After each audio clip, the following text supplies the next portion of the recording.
여러분 안녕하십니까? 가장 빠른 종합뉴스 뉴스큐 시작합니다. 네, 예상했던 대로 서울 강남 4구, 마포, 용산, 성동구 일부 지역이 분양가 상한제 적용을 받게 됩니다.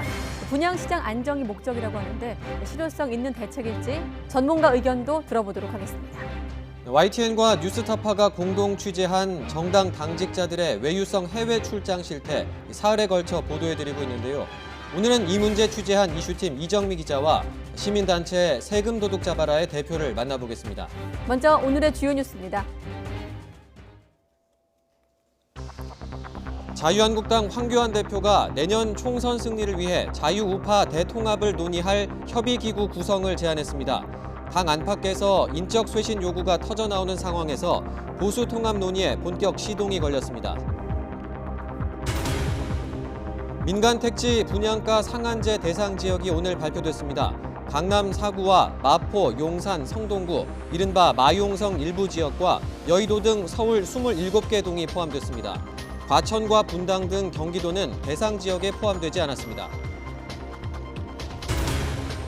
미국의 태평양 정책 조율과 지소미아 종료, 방위비 협상 등을 논의하기 위해 크라크 경제차관, 스틸웰 차관보 등 미 국무부 고위 인사들이 잇따라 방한했습니다.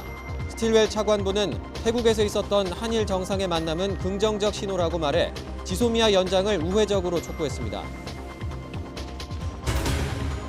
검찰이 세월호 참사를 둘러싼 부실 대응과 구조 지연 등을 재조사하기 위한 특별수사단을 구성하기로 했습니다. 세월호 참사와 관련해 수사권을 가진 별도의 특별수사단을 구성하는 건 이번이 처음입니다. 독도 해역 소방 헬기 추락 일주일째인 오늘 해군이 광양함을 추가로 투입해 수중 무인 탐사를 강화했습니다. 또 희생자 가족의 요청에 따라 범정부 차원의 현장 수습 지원단이 꾸려졌습니다. 잉글랜드 축구협회가 토트넘 구단의 이의 제기를 받아들여 손흥민의 에버턴전 퇴장 조치를 철회했습니다. 퇴장과 함께 내려졌던 3경기 출장 정지 징계도 취소됐습니다. 박항서 감독은 베트남 축구협회와 대표팀 감독 재계약에 합의했습니다. 네, 운전기사와 임직원에게 폭언을 한 녹취가 공개돼 물의를 일으켰던 권용원 금융투자협회장이 숨진 채 발견됐습니다. 경찰은 권 회장이 스스로 극단적인 선택을 한 것으로 추정하고 있습니다. 취재기자 연결해서 자세한 내용 들어보겠습니다. 안윤학 기자. 네, 사회부입니다. 네, 우선 경찰에 신고가 들어온 시간이 언제쯤으로 파악되고 있습니까? 네, 오늘 오전 10시 10분쯤입니다. 경찰이 신고를 받고 서울 서초구에 있는 권영원 금융투자협회장 자택에 출동했지만 이미 숨져 있었던 것으로 전해졌습니다. 아직 유서가 발견됐다는 얘기는 없지만 경찰은 권 회장이 스스로 극단적인 선택을 했을 가능성이 큰 것으로 보고 있습니다. 최근 권 회장이 직원과 운전기사들에게 폭언을 했다는 녹취록이 공개돼 갑질 논란을 빚었는데요. 이와 관련해 권 회장이 극단적인 선택을 한 것 아니냐는 추정이 나오고 있습니다. 이와 관련해 금융투자협회 측은 너무나 비통한 심정이라는 짤막한 입장을 밝혔습니다. 권 회장은 갑질 논란이 커지자 사과문을 내고 사안을 매우 엄중하게 받아들이며 모든 잘못을 인정하고 깊이 뉘우치고 있다고 밝히기도 했는데요. 오늘 사망 소식이 전해지면서 안타까움을 사고했습니다. 지금까지 사회부에서 YTN 안윤학입니다. 자유한국당 황교안 대표가 내년 총선 승리를 위해서 보수 대통합을 본격 추진하겠다며 당내 논의기구를 만들겠다고 강조했습니다. 자유한국당에서는 인적 쇄신 요구가 터져나오고 있는 가운데 박근혜 정권 당시 청와대 수석 비서관을 지낸 유민봉 의원이 총선 불출마를 공식 선언했습니다. 국회 취재기자 연결하겠습니다. 우철희 기자. 네, 국회입니다. 네, 황교안 대표 오늘 보수 대통합을 공식 선언했죠? 네, 그렇습니다. 황교안 대표 긴급 기자회견을 자청했습니다. 문재인 정권의 독선을 막고 내년 총선 승리를 위해 보수 우파가 힘을 합쳐야 한다면서 보수 대통합을 본격적으로 추진하겠다고 선언했습니다. 특히 총선 일정을 감안할 때 통합 논의를 더는 늦출 수 없다면서 당내에 통합 논의기구를 설치하겠다고 언급했습니다. 자유우파의 모든 뜻있는 분들과 함께 구체적인 논의를 위한 통합 협의기구의 구성을 제안합니다. 통합 정치 세력의 가치와 노선, 통합의 방식과 일정이 협의될 수 있도록 하겠습니다.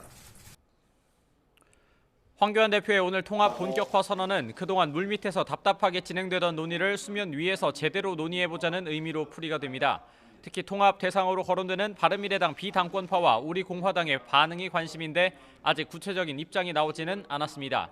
당내에서 빗발치고 있는 인적쇄신 요구에 대해서도 언급이 있기는 했지만 국민의 뜻에 합당한 쇄신이 이뤄지도록 최선을 다하겠다는 원론적인 입장만을 밝혔습니다. 이런 가운데 박근혜 정권에서 청와대 국정기획수석을 지낸 대표적인 친박계 의원 유민봉 의원은 한국당 현역 의원 가운데 처음으로 내년 총선 불출마를 공식 선언했습니다. 지금 당에 필요한 건 자신이 당선되는 것보다 희생을 통해 국민의 마음을 얻을 수 있다면 그 길을 가는 것이라고 밝혔습니다. 중진들의 용퇴도 압박했습니다. 저는 비례 초선 의원입니다. 저보다 정치 경험이 풍부하고 정치력이 큰 선배 여러분이 나서준다면 국민의 지지를 얻는데 더 큰 힘이 될 것입니다. 그러면서 당 지도부가 중도 개혁층의 마음을 끌어올 수 있도록 쇄신과 혁신을 이끌어야 한다면서 보수 대통합도 본격화해야 한다고 요구했습니다. 한국당 초선 의원들도 내일 모임을 갖고 중진 물갈이를 비롯해 인적 쇄신에 대한 의견을 모을 예정입니다. 하지만 용퇴 대상으로 지목된 영남, 서울 강남권 3선 이상 의원들을 중심으로 반발하는 기류도 만만치가 않습니다. 네, 더불어민주당 관련 소식도 짚어보죠. 이 거듭 혁신을 요구하는 목소리가 나오고 있죠. 네, 조국 정국에서 비판의 목소리를 냈던 금태섭 의원의 발언입니다. 오늘 라디오 프로그램에 출연했는데요. 민주당도 아직 매우 부족하다면서 더 혁신해야 한다고 주장했습니다. 당 안팎에서 나오고 있는 이른바 이낙연 등판론에도 공개적으로 불을 지폈습니다. 정치도 잘하시는 분이고 당을 위해서 많은 기여를 하실 수 있는 분이기 때문에 저를 포함해서 다들 당이 어려울 때 역할을 좀 해주셨으면 좋겠다. 이와 함께 민주당 지도부는 국회 본회의장 앞에서 시민 대표를 초청해 민생법안 처리 관련 설명도 하고 의견도 듣는 타운홀 방식의 현장 최고위원회의를 열었습니다.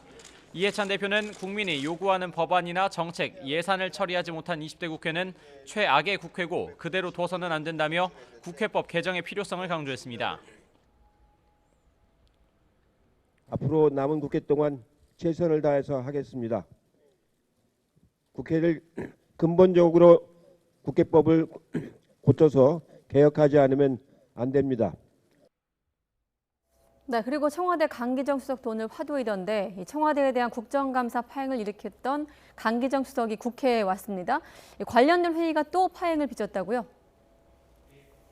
네, 그렇습니다. 오늘 오전에 예정됐던 예산결산특위 전체 회의에 참석하기 위해서 강기정 청와대 정무수석이 국회를 찾았습니다. 하지만 한국당의 강한 반대로 예결위 회의 자체가 오후 2시 또 3시 반으로 미뤄지다가 결국 여야가 접점을 찾지 못해 내일 열리게 됐습니다. 앞서 강기정 수석은 지난 1일 청와대에 대한 국회 운영위 국정감사에서 정의용 국가안보실장에게 질의하는 한국당 나경원 원내대표를 향해 고성을 질러서 국감이 파행됐습니다. 강기정 수석은 오늘 기자들과 만나 당시 상황에 대해 유감을 표명하며 한껏 몸을 낮추기도 했습니다. 정의용 실장과 나경원 의원의 원내대표와의 그 발언 속에서 된 얘기에 불쑥자 끼어든 건 100번째가 잘못된 겁니다. 그거에 대한 책임을 지라면 저는 얼마든지 져야 될 이치입니다. 하지만 앞서 나경원 원내대표는 강기정 수석이 국회에 올 이유가 없다면서 사퇴 요구를 거둬들이지 않고 있습니다. 강기정 수석의 고성 논란의 여파가 내년도 예산안 심사를 비롯한 정기국회 일정 전반으로 계속해서 번지고 있습니다. 지금까지 국회에서 YTN 우철입니다. 네, 서울 지역의 가파른 집값 상승세를 막고 분양시장 안정을 위해서 분양가 상한제 적용 지역을 선정했습니다. 네, 정부는 오늘 열린 주거정책심의위원회에서 서울 8개구 27개 동을 분양가 상한제 적용 대상으로 지정했습니다. 취재기자 연결하겠습니다. 김현우 기자. 네, 경제부입니다. 네, 우선 이 분양가 상한제 적용 대상 동으로도 분류를 하던데 어느 지역입니까?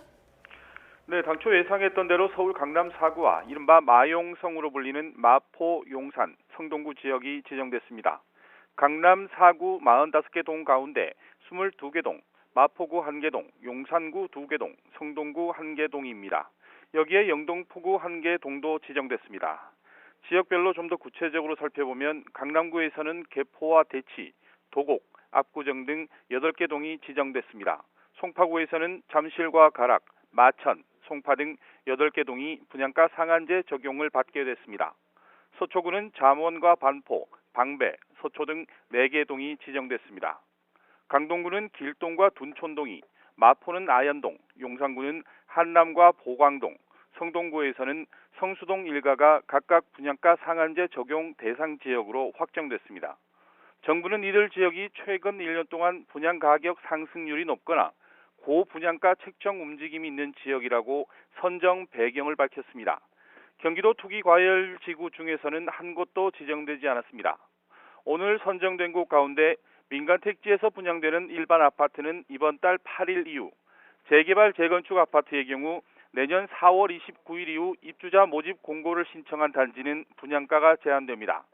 분양가 상한제가 적용되는 지역은 5에서 10년의 전매 제한과 2에서 3년의 실거주 의무가 부과됩니다. 예, 그리고 집값이 올라서 과거에 조정 대상 지역으로 선정됐던 지역에도 변화가 있었죠. 네, 그렇습니다. 경기도 고양시와 남양주시 일부 지역과 부산 수영구와 동래구, 해운대구 전역이 조정 대상 지역에서 해제됐습니다. 국토부는 이들 지역은 최근 주택 시장이 안정됐다고 판단했습니다. 하지만 현재 대규모 개발이 진행 중인 곳은 조정 대상 지역이 그대로 유지됩니다. 고양시는 삼송지구와 원흥, 지축, 향동지구 등이, 남양주시는 다산동과 벨레동이 조정 대상 지역이 그대로 유지됩니다. 네, 그런데 이 분양가 상한제 대상 지역이 서울 지역에만 국한이 되고 경기도권으로 확대되진 않았더라고요. 일단 추가 지정 계획이 있지 않습니까? 네, 그렇습니다. 정부는 이번 상한제 적용 대상 지역이 끝이 아니라 1차 지정이라고 못을 박았습니다. 부동산 상황을 살피면서 과열 움직임이 있으면 추가 지정하겠다는 뜻인데요. 특히 고분양가 책정 움직임이 있는 지역은 신속하게 추가 지정하기로 했습니다. 또 지난달 시작한 실거래 관련 관계부처 합동조사에서 실거래가와 자금 조달 계획서 전체를 검토한 뒤 이상 거래로 의심되는 1,500여 건에 대한 1차 조사 결과를 이번 달 중으로 발표하기로 했습니다. 정부는 투기 자본이 서울 주요 지역으로 유입되면서 분양가에 영향을 준다고 판단하고 있습니다. 이 때문에 최근 시장 상승세를 야기하는 투기 수요에 대해서는 자금 출처를 조사해 편법 증여 등 불법이 발견되면 엄정 대응하기로 했습니다. 이와 더불어 내년 2월부터는 실거래 상설 조사팀을 구성해 전국의 실거래 현황을 상시 파악하고 이상 거래가 확인되면 즉시 조사에 착수하기로 했습니다. 지금까지 경제부에서 YTN 김현우입니다.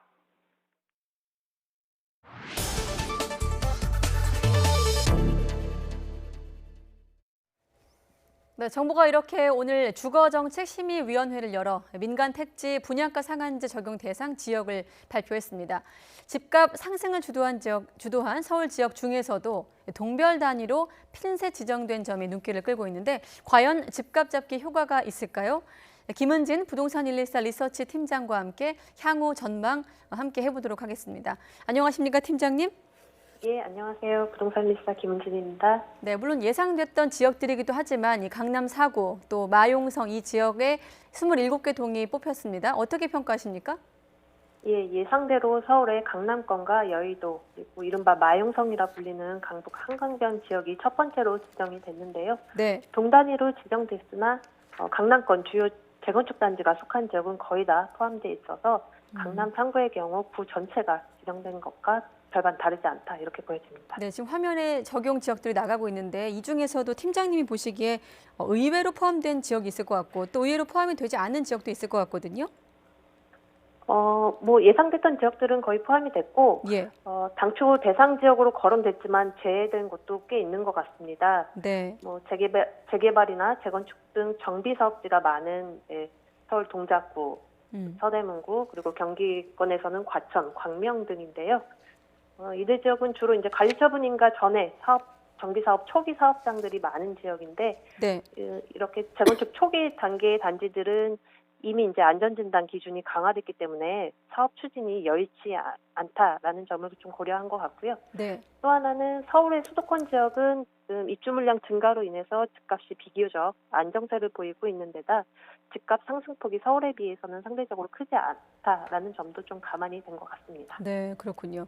자, 분양가 상한제 적용 지역 분양가는 얼마나 낮아지는 겁니까? 뭐 이를테면 주택 도시보증공사의 통제보다 5에서 10% 정도 내려갈 거다 이런 전망도 있거든요.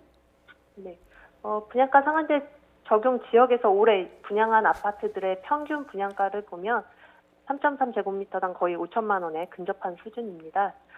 분양가 상한제 실시 본격 적용이 되면 이것보다 한 10 내지 20% 정도 분양가가 내려갈 것으로 예상이 되고요. 네. 기존 아파트값이 크게 오른 상황이기 때문에 어떤 분양시장, 분양가에 대한 매력도가 지금보다 더 높아질 것으로 보입니다. 네, 지금 방금 팀장님께서 매력도를 말씀하셨거든요. 그러니까 분양가 상한제 적용의 어떤 목적은 가파른 집값도 잡고 상승세도 막고 또 분양시장도 안정시키기 위해서지만 말씀하신 그 매력도 때문에 주변 시세보다 많이 낮은 가격 때문에 이른바 로또 아파트를 양산하는 것 아니냐 이런 우려도 있는데요. 여기에 대한 좀 대책도 뒤따라야 하지 않을까요?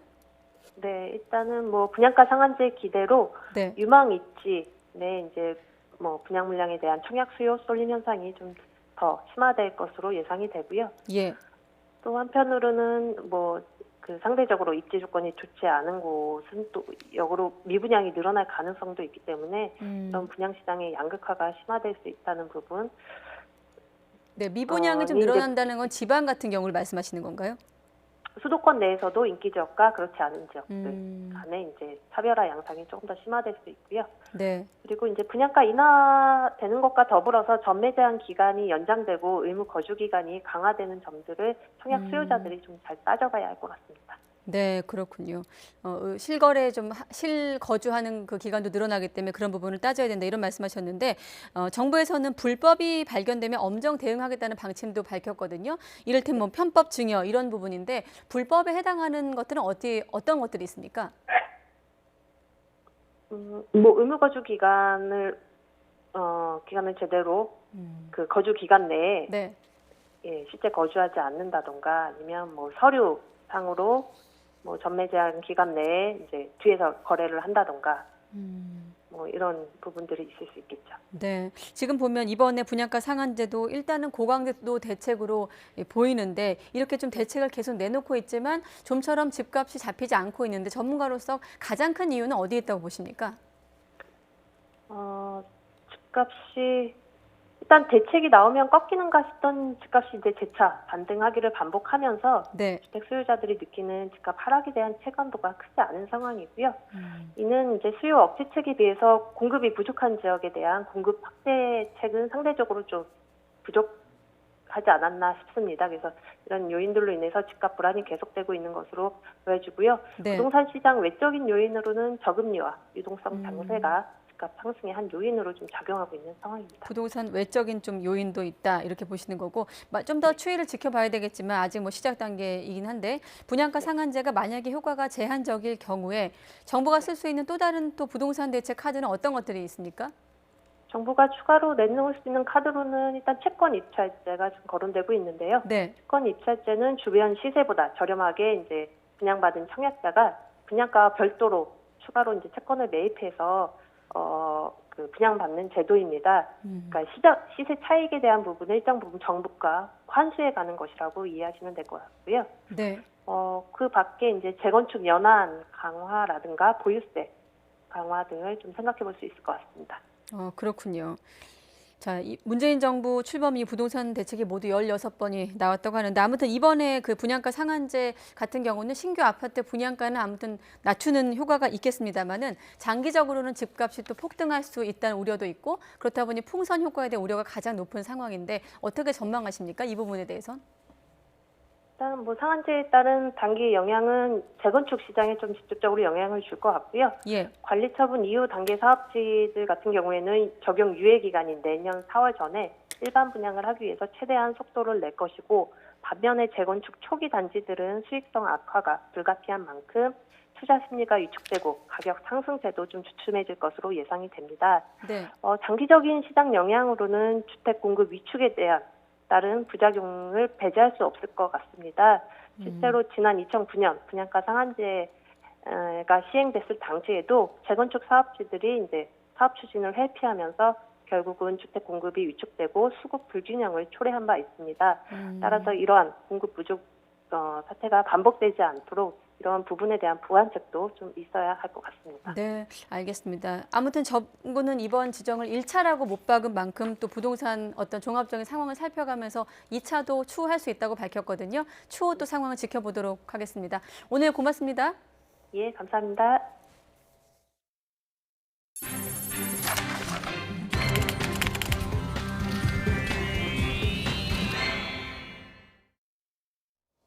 조국 전 법무부 장관 일가 의혹을 수사하는 검찰이 조 전 장관의 일부 계좌에 대해 압수수색 영장을 발부받아서 추적하고 있습니다. 어제 조 전 장관의 서울대 연구실을 처음 압수수색한 검찰은 조 전 장관 소환을 앞두고 막바지 수사에 주력하는 분위기입니다. 검찰 나가 있는 취재기자 연결하겠습니다. 박석영 기자. 네, 서울중앙지검입니다. 예, 검찰이 조 전 장관의 계좌 일부를 추적하고 있는데 어떤 부분을 확인하기 위해서입니까?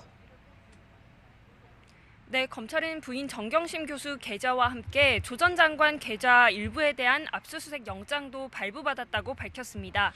제한적 범위 안에서 추적을 진행하고 있다고 설명했는데요. 부인 정 교수는 미공개 정보를 이용해 사모펀드 투자업체인 WFM의 주식 12만 주를 차명으로 매입한 혐의를 받고 있습니다. 검찰은 당시 조 전 장관 계좌에서 정 교수 계좌로 빠져나간 5천만 원이 주식 투자와 관련 있는지 등을 확인하고 있는 것으로 보입니다. 어제는 서울대 법학전문대학원에 있는 조 전 장관 연구실에 대한 첫 압수수색도 진행됐습니다. 서울대 공익인권법센터 인턴증명서 허위 발급 의혹 등과 관련한 추가 자료를 확보하기 위해서입니다. 그동안 40곳 넘게 대대적인 압수수색을 해온 검찰은 최근 조 전 장관 개인 사무실에 대한 압수수색 영장을 뒤늦게 발부받은 것으로 보입니다. 석 달째 이어진 수사, 이제 조 전 장관 본인 직접 조사만 남았는데요.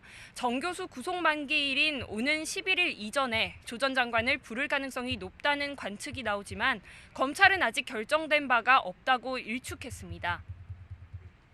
예, 조 전 장관의 부인 정경심 교수는 어제 구속된 이후 5번째로 검찰 조사를 받았는데요. 오늘은 예정된 조사가 없습니까? 네, 오늘은 따로 조사 계획이 없습니다. 검찰은 추가 소환이 필요하다면서도 정 교수 건강 상태를 배려해 진행하고 있다고 설명했습니다. 어제 진행된 조사에서도 사모펀드 비리 관련 부분이 중점적으로 이뤄진 것으로 확인됐습니다. 구속 만기일인 오는 11일이 이제 일주일도 남지 않았습니다. 검찰은 조국 전 장관 조사 일정과 관계없이 구속 만기 전에 정 교수를 재판에 넘긴다는 방침입니다. 하지만 그동안 지연된 조사 등을 고려하면 일정이 다소 빠듯할 수 있을 것으로 보입니다. 아울러 조 전 장관 동생 조모 씨도 구속 이후 진행된 조사에서 건강을 이유로 조사 중단을 요청한 것으로 확인됐습니다. 오늘도 불출석 사유서를 제출하고 출석하지 않았는데요. 검찰은 충분한 조사 시간을 확보하지 못했다고 설명했습니다. 이에 따라 1차 구속 만료일이 오는 9일인 만큼 구속기간 연장 신청을 적극 검토하고 있다고 밝혔습니다. 지금까지 서울중앙지검에서 YTN 박석영입니다. 여객기 안에서 여성 승무원을 성추행한 혐의로 한 차례 조사를 받았던 몽골 헌법재판소장이 다시 경찰 조사를 받고 있습니다. 경찰은 어제 이 헌재 소장에 대한 체포영장을 발부받은 것으로 확인됐는데요. 조사가 진행 중인 인천경찰청에 취재기자 나가 있습니다. 송재인 기자. 네, 인천지방경찰청에 나와 있습니다. 예, 우리 법원이 몽골 헌재 소장에 대한 체포영장을 어제 발부했다고요? 네, 그렇습니다. 드바야르도르지 몽골 헌법재판소장에게 체포영장이 발부된 사실이 뒤늦게 확인됐습니다. 경찰은 오늘 오전 인도네시아 발리에서 열린 국제회의를 마치고 환승차 입국한 도르지 소장을 공항에서 연행해 조사하고 있는데요. 그러니까 오늘 연행 과정은 임의 동행이 아닌 체포영장 집행인 겁니다. 기내 성추행 혐의를 받는 도르지 소장은 이곳 인천지방경찰청에서 5시간 넘게 2차 조사를 받고 있습니다. 도르지 소장이 받는 혐의는 강제추행입니다. 지난달 31일 몽골 울란바토르에서 출발해 인천으로 오는 대한항공 여객기에서 여성 승무원의 신체를 만진 혐의입니다. 수행원으로 알려진 A씨도 다른 여성 승무원의 어깨를 감싸는 등 추행을 한 혐의로 입건됐습니다. 당시 사법경찰 권한이 있는 대한항공 직원들이 도르지 소장과 A씨를 각각 현행범으로 체포한 뒤 경찰에 신고했는데요. 경찰이 이들을 풀어줘 논란이 되기도 했습니다. 도르지 소장과 주한 몽골 대사관이 면책 특권을 주장하자 확인도 없이 풀어준 겁니다. 결국 외교부가 면책 특권 대상자가 아니라고 발표한 뒤 뒤늦게 인천공항에서 1차 조사를 진행했습니다. 1차 조사 직후 몽골 헌법재판소가 홈페이지에 용의자는 소장 뒷자리에 앉아있던 다른 몽골 사람이라는 입장문을 올리기도 했습니다. 도르지 소장 역시 자신이 오해를 받은 거라며 외교적으로 문제 제기하겠다고 말하는 등 혐의를 부인하는 것으로 전해졌습니다. 앞서 피해자 조사 등에서 도르지 소장이 또 다른 몽골 승무원에게 폭언을 했다는 진술이 나온 만큼 경찰은 오늘 2차 조사에서 관련 사실도 확인하고 있습니다. 지금까지 인천지방경찰청에서 YTN 송재인입니다. 독도 앞바다에서 응급 환자를 이송하던 소방 헬기가 추락한 지 일주일째입니다. 해군 선박이 추가로 투입되는 등 실종자 수색 작업이 강화됐는데요. 정부는 사고 수습을 위한 범정부 차원의 지원단도 꾸리기로 했습니다. 취재기자 연결해서 자세한 소식 들어보겠습니다. 허성준 기자. 네, 대구입니다. 먼저 어제 수습된 실종자 시신이 대구에 안치됐다고요? 네, 어제 수습된 실종자 시신 한 구가 대구에 있는 계명대 동산병원에 안치됐습니다. 시신은 대구공항을 거쳐 오늘 오전 10시 50분쯤 동산병원 장례식장에 도착했는데요. 중앙 119 구조대원들이 직접 시신을 안치실로 옮겼습니다. 장례식장에 있는 일부 실종자 가족은 운구 행렬을 보면서 눈물을 훔치기도 했습니다. 시신은 지난 3일 헬기 동체를 인양하다 유실된 실종자로 추정됩니다. 남성이라는 점 외에 아직 정확한 신원이 확인되지 않고 있는데요. 소방당국은 시신을 정밀 감식하고 국립과학수사연구원에 DNA 분석을 의뢰했습니다. 남은 실종자가 4분인데요. 앞으로 수색 작업은 어떻게 진행됩니까? 네, 수색당국은 실종자들이 사고 지점에서 크게 벗어나지 않았을 것으로 보고 있습니다. 동해는 유속이 빠르지 않아 실종자가 해류를 따라 이동할 가능성이 크지 않습니다. 이 때문에 수색당국은 헬기 동체를 발견한 지점 주변을 중심으로 수색을 이어가고 있습니다. 수중 수색에는 해저 표층을 탐사하는 이어도호와 순환구조함인 청해진함 등 함선 9척이 투입됐습니다. 또 오늘 오후부터 3,500톤급 해군 광량함도 투입돼 청해진함과 함께 수중 무인 탐사기를 운영합니다. 실종자들이 해류에 떠밀려 왔을 가능성도 배제할 수 없는 만큼 독도에서 54km까지 해상 수색도 광범위하게 벌이고 있습니다. 그리고 이번 사고 수습을 위해서 이 범정부 차원의 지원단도 꾸려졌다는데 관련 소식 전해주시죠. 네, 이번 사고를 종합해서 수습하기 위해 관계부처가 모두 모인 범정부 현장 수습 지원단이 만들어졌습니다. 행정안전부와 해경, 해군, 소방청을 중심으로 필요한 관계기관이 모두 힘을 합치게 됩니다. 대구 달성군 다사읍 주민센터에 차려진 지원단은 행정안전부 사회재난정책관을 단장으로 수색구조와 가족지원, 언론지원 등에 모두 18명이 근무하게 됩니다. 앞서 수색상황 전달과 요구사항 반영 등이 소홀하다는 희생자와 실종자 가족들의 지적에 따라 지원단이 꾸려지게 됐습니다. 지금까지 대구에서 YTN 허성준입니다. 검찰이 세월호 참사 특별수사단을 꾸려서 전면 재수사에 나서기로 했습니다. 5년 전 세월호 참사를 둘러싼 수사 축소 압력과 부실 대응 그리고 구조 지연 등에 대한 재조사가 이루어질 전망인데요. 취재기자 전화로 연결하겠습니다. 조성호 기자. 네, 대검찰청입니다. 검찰이 세월호 참사 관련 의혹에 대한 재조사에 나서기로 했는데 언제부터 수사가 시작됩니까? 네, 이르면 이번 주부터 시작될 것으로 보입니다. 대검찰청은 세월호 참사 특별수사단을 설치해 관련 의혹들을 철저히 수사하겠다고 밝혔습니다. 수사단 사무실은 서울고검청사 12층에 마련됩니다. 서울중앙지검과 부산지검 특수부장 등을 지낸 임관혁 수원지검 안산지청장이 수사반장을 맡았고 부장급 검사 2명, 평검사 대여섯 명이 파견될 예정입니다. 특별수사와 대형 인명사고 수사 경험을 지닌 검사들로 꾸려질 것으로 전해졌습니다. 대검 반부패 강력부의 지휘를 받는데 사실상 윤석열 검찰총장의 직할부대란 분석입니다. 검찰이 세월호 참사와 관련해 대검 직속으로 별도 수사단을 꾸린 것은 이번이 처음입니다. 5년 전엔 사고 책임 규명은 사고 해역 관할인 광주지검 목포지청에 설치된 검경합동수사본부가 맡았고 선사인 청해진 해운 비리 의혹 등은 인천지검이 별도로 수사했습니다. 말씀하신 것처럼 이미 5년 전에 수사가 이루어졌는데도 정부 차원에서 특별조사에 나서야 했을 정도로 의혹이 많이 남았습니다. 이번에 검찰 특별수사단은 어떤 부분을 들여다보게 될까요? 네, 지금까지 제기된 세월호 참사 관련 추가 의혹이 전부 수사 대상이 될 수 있습니다. 과거 수사에 대한 수사 축소 압력이 있었는지, 참사 당시 구조 대응이 적절했는지 등을 검찰이 확인할 전망입니다. 박근혜 정부 때인 지난 2016년 2월 출범한 세월호 참사 특별조사위가 7개월 동안 활동했고, 이번 정부 들어서는 지난해 3월부터 사회적 참사 특조위가 세월호 관련 진상 규명을 이어오고 있습니다.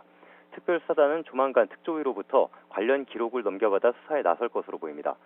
특히 사회적 참사 특조위는 참사 당일 해경이 맥박이 있는 익수자를 발견하고도 병원에 옮길 때까지 4시간 41분이 걸렸고 헬기를 이용하지도 않았다는 조사 내용을 최근 밝히기도 했습니다.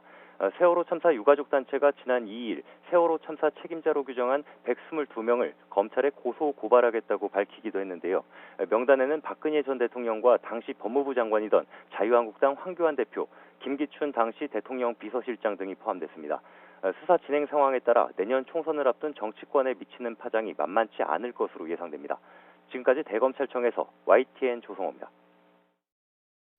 네, 박근혜 정부 당시 이야기를 한 번 더 하게 될 텐데 이 박근혜 정부 당시 기무사와는 별도로 청와대가 자체적으로 계엄령을 검토한 문건이 공개되기도 했습니다. 이 문건을 공개한 군인권센터는 지난해 군 수사단이 이 문건을 입수하고도 그대로 덮었다고 주장을 하고 있습니다. 자세한 내용 취재기자 연결해서 들어보도록 하겠습니다. 김우준 기자. 네, 사회부입니다. 네, 오늘 오전에 군인권센터가 문건을 공개했는데 언제 작성된 문서입니까? 네, 군인권센터가 공개한 문건은 지난 2016년 10월 당시 김관진 국가안보실장의 지시로 국방비서관실 신모 행정관이 작성한 겁니다. 국정농단 사태로 촛불 집회가 막 시작되던 시점이었는데요. 희망계획이라고 불리던 문건은 A4 용지 6페이지 분량이었습니다. 구체적인 비상계엄 선포 방안이 담겨 있었는데요. 특히 북한에서 급변 사태가 일어나는 걸 전제로 헌법상 북한이 한반도 영토인 만큼 남한의 계엄을 선포하는 게 가능하다는 분석까지 실려 있습니다. 군인권센터는 당시 청와대가 일찌감치 계엄령 검토에 깊숙이 개입한 증거라고 주장했습니다. 또 계엄령 권한이 없는 김관진 실장이 문건 작성을 지시한 것은 내란죄에 해당한다며 검찰이 즉각 구속 수사해야 한다고 요구했습니다. 자, 군인권센터, 군특별수사단이 관련 의혹을 덮었다고 주장을 하고 있는데 어떤 내용입니까? 네, 그렇습니다. 군인권센터는 당시 전익수 군특별수사단장이 이 문건을 입수하고서도 관련 조사를 전혀 진행하지 않았다고 주장했습니다. 특히 문건 작성자와 관련해 당시 군 검사들에게 보고도 하지 못하게 지시하고 추가 수사 의지를 피력한 법무관을 특수단에서 쫓아냈다고 주장했습니다. 군인권센터는 전익수 군 특수단장과 문건 작성자가 서로 호영호재하는 가까운 사이였다는 제보를 받았다며 부실 수사 의혹을 제기했습니다. 군인권센터는 이 사안만 보더라도 지난해 군검 합동조사단의 수사가 얼마나 부실했는지 알 수 있다며 국회는 특검법을 추진해 관련 사안을 성역 없이 철저히 수사해야 한다고 촉구했습니다. 지금까지 사회부에서 전해드렸습니다. 한일 군사정보보호협정 지소미아 종료를 2주 정도 앞두고 데이빗 스틸웰 미 국무부 동아시아 태평양 담당 차관보가 우리 정부 고위 당국자들을 잇따라 예방했습니다. 스틸웰 차관보는 문재인 대통령과 아베 신조 일본 총리의 방콕 환담을 한일 관계 개선에 긍정적인 신호라고 말하기도 했습니다. 취재기자 연결하겠습니다. 장하영 기자. 네, 외교부입니다. 네, 그럼 오늘 예방에서 지소미아라는 단어가 언급이 된 겁니까? 직접적으로 언급이 되지는 않았지만 미국 측은 애둘러 메시지를 전달하는 모양새입니다. 스틸웰 차관보는 오늘 오전 강경화 외교부 장관과 조세영 외교부 1차관을 예방했습니다. 환담 후 외교부 건물을 나가면서 기자들과 만나서 그제 태국 방콕에서 있었던 문재인 대통령과 아베 신조 일본 총리의 대화에 대해 언급했는데요. 두 정상이 만나 대화를 나눈 게 한일 관계 개선의 긍정적인 신호라고 생각한다고 말했습니다. 먼저 들어보겠습니다. Very encouraged while we were there to note that President Moon and Prime Minister Abe had the opportunity to talk, and that's an encouraging sign as we watch the relationship improve. 또 한미 동맹이 인도 태평양 지역 평화와 안보의 핵심 축이라고 말했습니다. 어제 입국하며 한미 동맹을 지역 안보와 평화의 주춧돌이라고 표현한 데 잇따른 겁니다. 지소미아 즉 한일 군사정보 보호협정을 구체적으로 언급하지는 않았지만 동맹의 상징으로 여기고 있는 지소미아 유지를 희망한다는 입장을 재확인한 걸로 해석됩니다. 스틸웰 차관보는 오후 국방부 방문에 앞서서도 지소미아에 대한 논의를 했느냐는 기자들의 질문에 동아시아 정상회의 이후 협정 주제들에 대해 환상적인 논의를 했다고 말했는데요. 지소미아와 같은 특정 주제에 대해 긍정적인 논의를 했다는 건지는 확실하지 않습니다.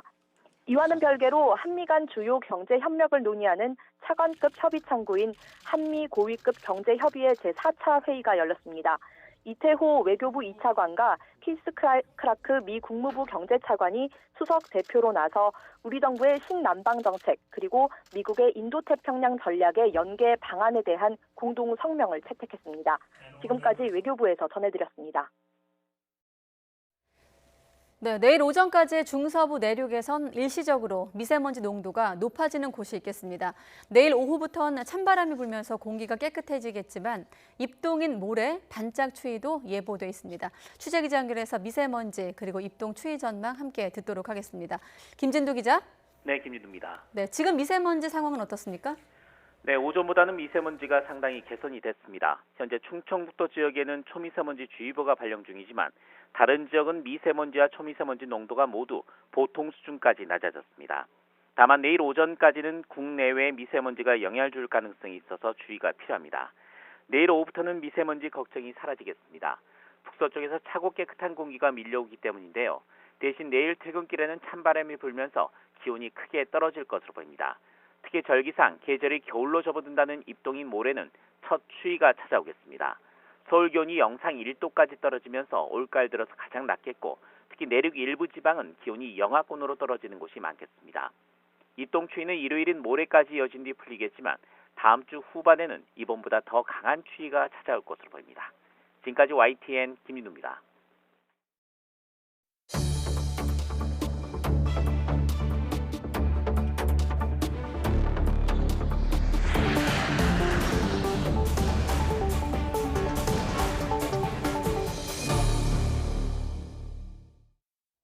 저희 리포트 시리즈 보시고 참 황당하다 이런 생각 많이들 하실 텐데 국회 해외 출장 예산 낭비 실태 연속 보도 오늘은 제도의 문제점을 짚도록 하겠습니다. 공무원들은 해외 출장 가려면 별도의 심사를 받아야 하고 또 보고서도 공개해야 하지만 정당의 정책연구위원들은 심사받을 필요도 또 결과를 알릴 의무도 없습니다. 국민 세금 쓰면서 이래도 되는 걸까요? 고한석 기자가 보도합니다. 이른바 삼김 시대로 대표되는 인물 중심의 정치. 구태를 벗어나겠다며 여야 할 것 없이 정책 중심 정당을 외칩니다.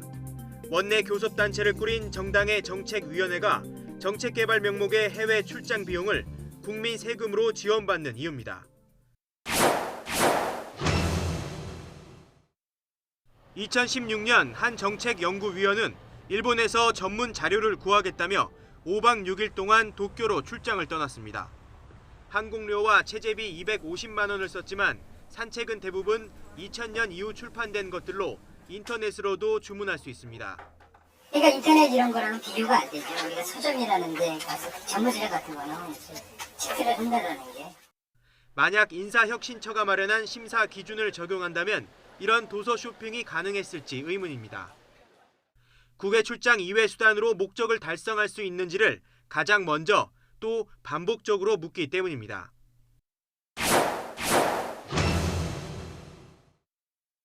교섭단체 정책연구위원들에게 해외 출장 비용이 지급되기 시작한 건 2016년. 한 해에 세금 2,800만 원 정도가 들어갑니다.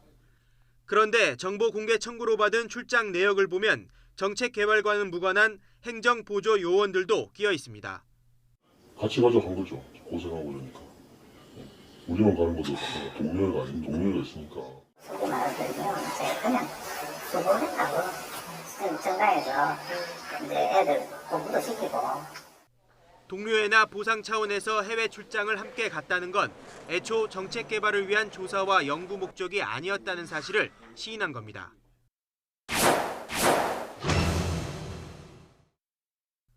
정부 부처와 공공기관들은 적절한 해외 출장인지 심사위원회를 별도로 꾸려 자체 기준에 따라 심사합니다. 출장 계획서와 결과 보고서는 국외 출장 연수 정보 시스템에 올려 국민 누구나 볼 수 있게 합니다.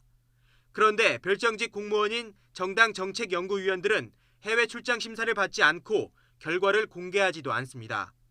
국회 사무처가 사실상 나눠먹기식으로 정당별로 여비를 지급합니다. 그래서 안 준 사례가 있나요? 안 준 사례 없죠. 당연히 그 내부적으로 허가를 받겠죠. 정당 내부에서. 출장 보고서는 인터넷에서 짜깁기한 몇 장을 내면 그걸로 끝입니다. 정당이 정책 자료조사를 빌미로 일종의 국민 세금을 도둑질한 거나 저는 마찬가지다 그렇게 봅니다. 그야말로 외유성으로 갔다 온 해외 출장 같은 경우는 저는 출장비를 정당이 책임지고 반납을 해야 된다고 생각합니다. YTN 권석입니다.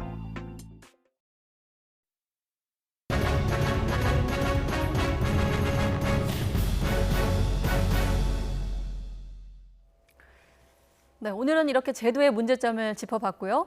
YTN과 한국탐사저널리즘센터 뉴스타파가 정당 당직자들의 외유성 해외 출장 실태 공동 취재해서 사흘에 걸쳐 보도하고 있습니다. 네, 시민단체 이 세금 도둑 잡아라의 하승수 대표 그리고 이 문제 취재한 이슈팀의 이정미 기자와 이 내용 짚어보도록 하겠습니다. 안녕하십니까? 네, 안녕하십니까? 우리 김경수 앵커가 시작하면서 준비할 때 참 시민단체 이름이 네. 세금 도둑 잡아라 네, 잘 졌다고 인상적인 이름을 했는데 어떻게 잡았는지 하나씩 네. 여쭤보도록 하겠습니다. 이번에 저희 리포트를 취재한 걸 쭉 보니까 낭비 실태, 황당한 예산 낭비 실태를 고스란히 확인할 수가 있었는데 사실 이런 거 눈먼 돈, 깜깜이라고 하잖아요. 어떻게 네. 해서 확인을 하셨고 또 정보 공개까지 요구하게 되신 건지 절차 네. 소개해 주시죠. 네, 사실 국회 홈페이지에 가보면 그 국회 예산서가 나와 있습니다. 근데 문제는 국회 예산서에 자세한 내용이 안 나와 있습니다. 그래서 저도 사실은 이런 예산이 있다는 걸 작년 8월에야 국회에서 어떻게 받아낸 그 예산 설명 자료를 보고 작년 8월에야 이걸 알게 됐고요. 예. 그래서 이제 정보공개 청구를 했더니 해외 출장을 갔다 오는데도 돈을 쓴다. 그래서 해외 출장을 다녀온 자료들을 몇 차례에 걸쳐서 계속 정보공개 청구를 해서 네. 마지막으로 이제 출장 보고서까지 받아낸 겁니다. 그래서 보고서를 딱 펼쳐보니까 이거는 뭐 제가 이때까지 본 여러 공무원들이나 지방의 의원들 그동안 뭐 외유성 해외 출장이라고 비판받았던 그 수준을 완전히 뛰어넘는 정말로 너무나 말이 안 되는 수준의 보고서들이 나와서 예. 그래서 정말 이번에 이 예산이 이 정도로 문제가 심하다는 걸 정말 저도 처음 알게 됐고요. 이게 좀 국민들이 많이 알고 사실은 이거 반드시 고쳐야 된다고 생각합니다. 그 선거 정책 배우러 라스베이거스 갔던 게 제일 눈에 띄긴 했어요. 네. 예. 이런 그 외유성 해외 출장을 갔던 사람들이 앞서 그 고한석 기자 리포트에서도 보셨지만 별정직 공무원이라고 하던데 이 신분이 어떻게 되는 건가요? 네, 사실 정당 당직자입니다. 근데 이 정당 당직자들 각 정당에서 이제 정당을 운영하기 위해서 사람을 뽑잖아요. 예. 그 뽑은 사람들 가운데서 정책 연구를 담당하는 사람들이 이 정책 연구위원입니다. 예. 그런데 이 각 정당의 정책위원 가운데 이 정당에서 국회의원을 20명 이상 배출을 하면 교섭단체가 되잖아요. 예. 네. 이 교섭단체의 정책위원들은 법적으로 공무원 대우를 받습니다. 지금 국민 세금으로 월급도 받고요. 정책 연구를 비롯해서 이런 업무를 하게 되면 그 비용도 세금으로 지원이 됩니다. 지금 화면을 보시면은 우리나라에서는 현재 더불어민주당과 자유한국당, 바른미래당 국회의원이 20명 이상이죠. 예. 그래서 교섭단체인데요. 그래서 이 세 정당의 이 교섭단체 정책위원들이 바로 공무원 대우를 받는 사람들입니다. 현재 모두 67명이 법적으로 이 별정직 공무원인데요. 네. 이번 취재 대상이 2016년부터 2018년 사이 이 정당 정책위원들의 해외 출장을 저희가 돌아봤으니까 이 대상은 더불어민주당과 옛 새누리당 그리고 옛 국민의당 정책위원들이 대상이 됐습니다. 그렇군요. 2016년부터 2018년 사이. 아까 제가 잠시 소개할 때 그 라스베이거스 사례를 말씀드렸는데 어떻습니까? 해외 나가서 견문을 넓히고 좋은 정책 만들려고 국민 세금 지원하는 건데 뭐 이렇게 보면 좀 그동안 추장을 보니까 막 썼다고 표현이 들 정도로 생각이 드는데 혹시 연속 보도 못 본 분들을 위해서 어떤 좀 출장 사례가 있었습니까? 네, 간략하게 정리를 해드리겠습니다. 해외에 가긴 갔는데 어디를 방문해서 누구를 만났는지를 명확하게 설명을 하지 못하는 경우가 많았고요. 그리고 이제 출장 계획서와 그 하 대표님께서 받으신 그 보고서를 토대로 네. 저희가 사실 확인을 해봤습니다. 예. 그 정책위원들이 만나거나 만났다는 사람들의 얘기를 직접 한번 들어보시죠. 면담하신 걸로 적어 놓으셨더라고요. 기억이 좀 없는데요, 그거. 적어도 현재 제 기억으로서는 만난 기억이 없는 것 같습니다. 그때가 강경화 외교부 장관님이 오셔가지고 그날 그것 때문에 전 직원들 다 준비 대응을 하느라고 따로 만난 적이 없거든요. 네, 보고서에 면담을 했다고 적혀 있는데 이분들은 안 만났다고 얘기를 합니다. 그러니까 외유성으로 유명 관광지를 돌아보고는 그냥 그곳에 있는 사람들을 적당히 만났다고 서류를 꾸몄던 겁니다. 실제로 이들을 만난 사람도 있긴 있었습니다. 하지만 어떤 얘기를 나눴냐 물어봤더니 정책 조사와는 거리가 멀었습니다. 당사자 가운데는 일부 시인한 사람도 있었는데요. 관련 멘트도 한번 들어보시죠. 이분들 왜 왔나 싶었거든요. 이런 얘기 하려고 왔나, 아주 사소한, 아주 별로 중요하지 않는 그런 얘기를 한 것 같았어요. 공식적으로 누굴 만났냐고 물어보시면 기억이 안 나네요. 그냥 지인들 위주로 해서 이렇게 만났었던 것 같아요. 그러니까 이 사람들이 이러려고 왔나 싶을 정도로 왜 왔는지 모르겠다 이런 반응이 나온 건데 이걸 해외 출장 비용 이렇게 돈 들여서 가면서 이게 왜 검증이 왜 안 되는 걸까요? 2016년에 이 예산이 처음 생겼는데요. 네. 국회 사무처 측 설명은 그냥 정당 정책위원회에서 자기들에게 비용을 청구하면 본인들은 아무런 검증 없이 그냥 지급을 해왔다라는 겁니다. 예. 그러니까 최소한의 어떤 사전에 심사를 한다든지 사후에 출장 보고서가 제대로 작성된지를 검증하는 절차가 전혀 없었고요. 그렇게 검증이 안 된 이유 중에 하나는 이 예산 자체가 어쨌든 원내 교섭단체들이 합의해서 2016년에 새로 집어넣은 예산입니다. 예. 사실은 국회 사무처도 원내 교섭단체의 눈치를 보기 때문에 사실 그런 걸 검증하는 생각 자체도 못한 것이 아닌가 추정을 합니다. 그렇군요. 앞서 그 고한석 기자 리포트에서도 봤지만 행정부 공무원들은 해외 출장 가면 적정성도 심사받고 또 계획서라든지 보고서도 모두 공개하게 돼 있는데 국회는 왜 안 하는 겁니까? 그러게요. 네. 물어봤습니다. 네. 이제 인사혁신처에 물어봤더니 자기들이 관리하는 거는 행정부 공무원들이다. 그러니까 행정부 공무원들은 각 부처에서 심사위원회를 구성해서 해외 출장의 적정성을 따지고요. 다녀와서 보고서를 만들면 아까 고한석 기자의 보도에서 보셨듯이 인터넷 홈페이지에 올려서 모든 국민이 볼 수 있도록 합니다. 국회에도 하 대표님이 정보공개 청구를 하셔서 보고서를 받았으니 보고서를 쓰긴 합니다. 그리고 보고서를 출장 다녀오면 30일 안에 내라는 규정도 있습니다. 하지만 관리 감독을 하지 않다 보니 그냥 내면 끝입니다. 어떤 내용을 쓰는지는 아무도 보지 않습니다. 그 당직자들한테 저희가 물었습니다. 보고서를 어떻게 썼는지 한번 들어보시죠. 네. 보고서에 어떤 규제가 없어요. 그냥 뭐 내려오면 이때 시간이 없을 때는 이렇게 내고.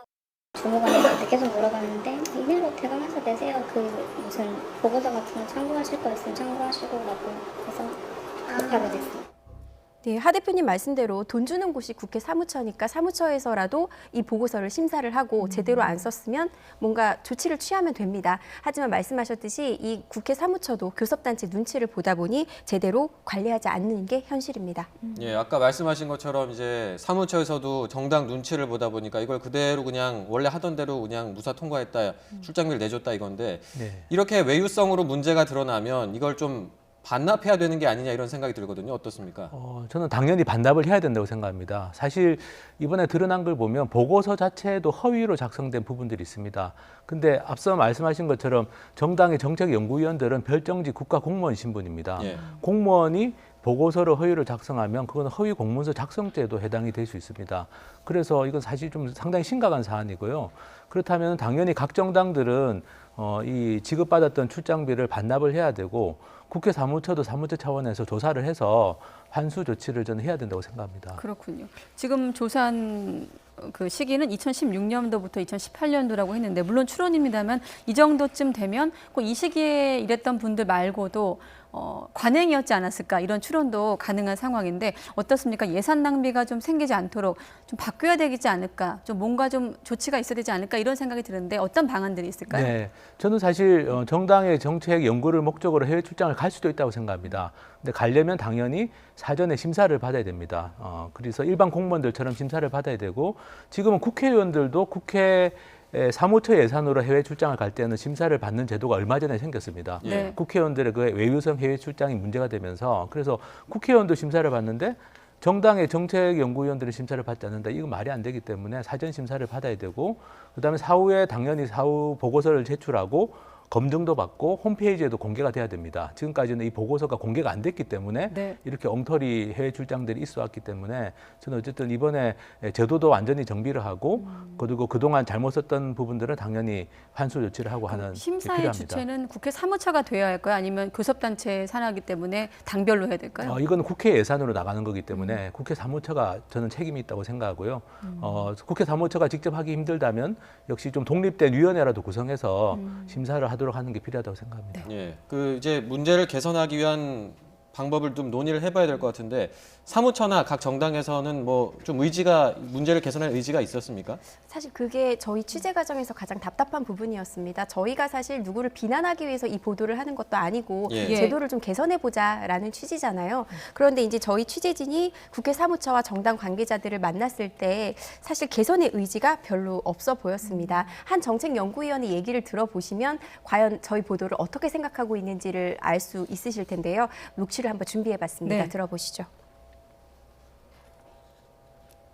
머슴들 하루 1년 12달 그 고개 숙이고 일하다가 좀 고개 한번 잠깐 들은 그런 거 가지고 자꾸 그런 거 큰 거 많은데 큰일 아십시오.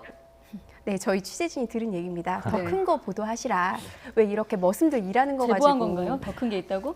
그 제보는 하지 않으시더라고요. 예, 말씀만 그렇게 하셨습니다. 근데 사실 총액으로 보면 1년에 한 3천만 원 정도입니다. 그러니까 이분들 입장에서는 정말 큰 금액도 아니고 고생하다가 여행 한번 간 거 가지고 너무 크게 보도하는 거 아니냐 억울할 수 있습니다. 하지만 정책이라는 건 국민의 생활과 직접적인 연관이 있고요. 이 정책 연구 비용으로 해외 연수 비용을 책정한 것도 이 해외 우수 사례를 우리나라에 적용을 해봐라 이런 취지입니다. 뭐 선거제도 개편 이런 것도 있을 수 있고요. 선진국에서 우수하게 정책을 추진하는 게 있으면 가서 배우고 도입하면 되죠. 그런 목적으로 예산을 사용하면 되는 겁니다. 이제 늦게라도 저희 보도로 대책을 마련해 주시기를 기대합니다. 네. 그 사실 이 문제 말고도 또 감시받지 않는 부분이 국회 내에는 좀 많지 않을까 이런 생각이 드는데 네. 그 이런 예산 낭비 말고도 또 국회를 상대로 정보 공개를 청구를 한 사례들이 있다고 하셨는데 어떤 게 있습니까? 네, 뭐 지금 특수활동비, 업무추진비 이런 예산들은 정보 공개 소송을 해서 지금 승소 판결을 받아서 공개가 되고 있습니다. 예. 공개가 돼서 특수활동비는 많이 삭감이 됐고요.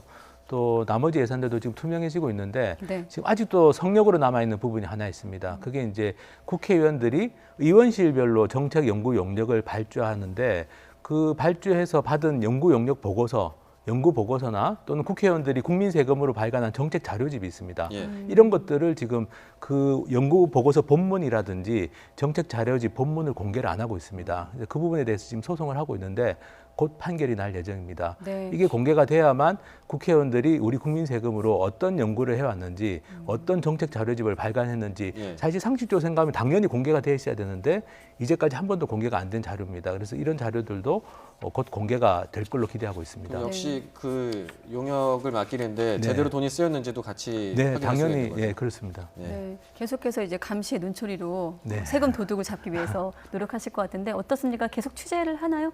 네, 저희도 계속 하 대표님이 이제 정보공개 청구에서 받으신 내용으로 취재를 계속 해나갈 예정이고요. 이 국회의원들은 사실 공무원 대상으로 이 자료를 내놓으라고 요구를 합니다. 그리고 그거를 또 질타도 하고요. 근데 정작 국회의원들은 자료를 요구하면 안 내놓는 경우가 너무 많습니다. 근데 이 자료가 국회의원들한테만 있느냐? 아닙니다. 국회 사무처나 이런 데 가지고 있거든요. 네. 근데 이분들은 정작 국회의원들의 눈치를 봅니다. 그래서 저희가 이제 자료를 요청을 할 때도 공개 대상이긴 하지만 저희가 내놓기가 좀 어렵습니다라는 얘기를 하거든요. 근데 이제 하 대표님이 적극적으로 이제 소송도 하시고 네. 정보공개 청구도 하셔서 자료를 받으시니 저희가 이제 그게 국민의 세금이 잘못 쓰인 게 없는지 철저히 검증해서 추가 보도하도록 하겠습니다. 국정감사 때 보면은 뭐 자료 달라고 계속 그 네. 감사 대상에게 요구하는 것처럼 좀 솔선수범 보이면 어떨까 이런 생각도 드네요. 예. 네.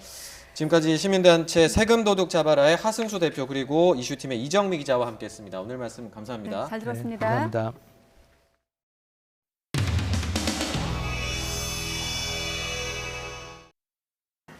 법원 행정처장님, 예. 지금 이번에 검사장들 같은 경우는 검사장 전용차 없앴다는 거 아시고 계시죠? 알고 있습니다. 폐지.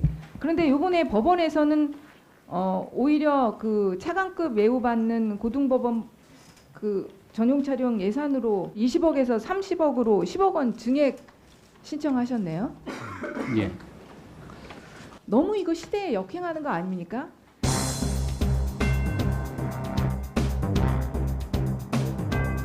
전용차 없애는 것까지 대법원 규칙을 바꾸면 지금도 가능합니다. 검토하고 계시는 거예요? 이 문제는 기본적으로 우리 사회가 법관에 대해서 어떤 예우를 할 것인가, 법관에 대한 사회적 예우를 어떻게 할 것인가, 이 부분도 좀 함께 고려가 되어야 할 것으로 생각을 합니다. 아니, 사회적인 예우는 이미 그만큼 고등법원 부장판사님들의 차관급 예우, 그만큼의 어떻게 보면 예우는 하고 있는 것이죠. 그러나 현실적으로 전혀 필요하지 않는 법원 개혁의 관점에서 좀 저는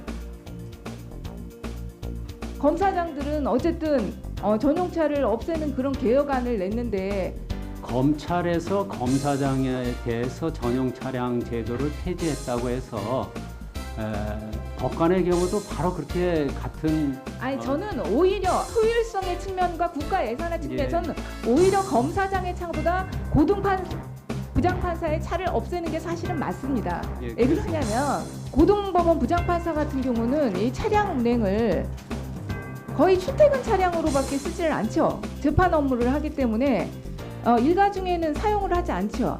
고등법원 부장판사들 같은 경우 서초동 근처에 거의 대부분이 살고 있습니다. 그래서 출퇴근 시간이 30분도 채 안 걸려요. 그러니까 그 기간 운전하고 그냥 차 세워놓고 있는 거예요. 정말 운전기사 직종 중에 가장 편한 직종이 고등 부장판사 운전기사라고 합니다. 딱 근무 시간이 채 1시간 정도밖에 사실은 더 활용도가 없잖아요. 실제로요. 출퇴근용 외에는 실제로 의전을 위한 예산이지 실제로는 정말 국가적으로 필요한 예산이라고 보기는 어렵지 않습니까? 그런 상황인데 이렇게 또 지금 이거 검토할 의사 없습니까? 네, 저희도 검토를 하고 있습니다. 네, 그래서 뭐 여러 가지 방안들을 공동 사용이라든가 검토하고 있고요. 그 다음에 또 운전 기사들에 대해서도 출퇴근 이외의 시간에 노는 이런 부분을 좀 개선하려고 하고 있고요. 일과 시간 중에 다른 업무를 병행하는 경우가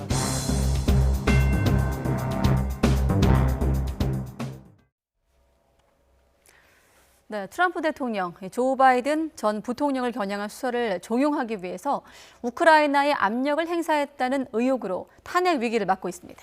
트럼프 대통령은 의혹을 부인하고 있지만 트럼프 대통령 측근의 입에서 불리한 증언이 나왔습니다. 김태현 기자가 보도합니다.